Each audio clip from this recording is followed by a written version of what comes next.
I'm here with swimming and diving head coach Pat Mead following their fall season. Coach, 2 weeks ago you ended up your fall season. Just talk a little bit about how both your teams performed.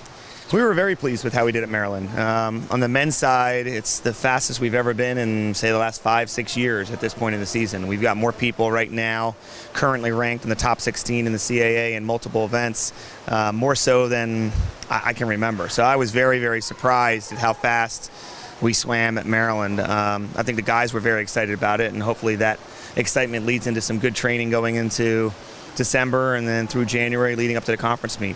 And on the women's side, same thing. We had some really, really solid swims from a lot of not necessarily our higher tier people, but our middle level people. We had some of those kids really bust out.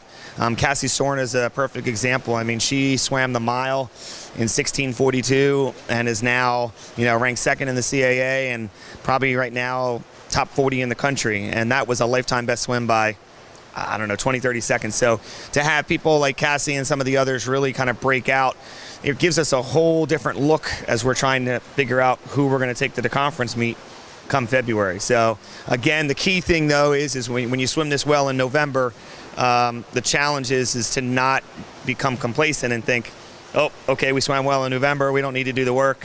What they need to do is stay focused, realize we swam well, get excited about that, get back, start doing more work in December and January, stay focused so that come the end of the February, that's where we really want to put it all together. Just to build on that last point, the women did finish undefeated, so how do you continue that success into the spring? Again, I think it's a matter of not becoming complacent. Everyone likes to focus on undefeated. The dual meets, win, losses, it's great. I think it builds confidence, but at the end of the day, it's what we do in February. The dual meets they're fun to win, and we want to win the dual meets. But if we go undefeated dual meet season and we come in third at the end of the year at the conference meet, we haven't done what we're supposed to, and that is win another championship. So what are you going to do in practice until January to just keep that momentum up? Or is it the same type of things you've been doing, or are you going to change it up a little bit? It's definitely now, we focus this on as our second half of the season, and now the emphasis becomes more on intensity and more sprinting. This week, for example, we've now sprinted 3 days in a row, and then today was a long recovery day.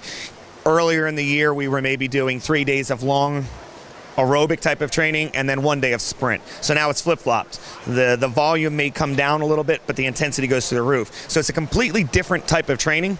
It requires a little bit more mental toughness because it is a whole lot more painful dealing with the lactate and the soreness and everything else. But that's what you need to do for the next 2 months in order to then have a great taper going into the conference championship.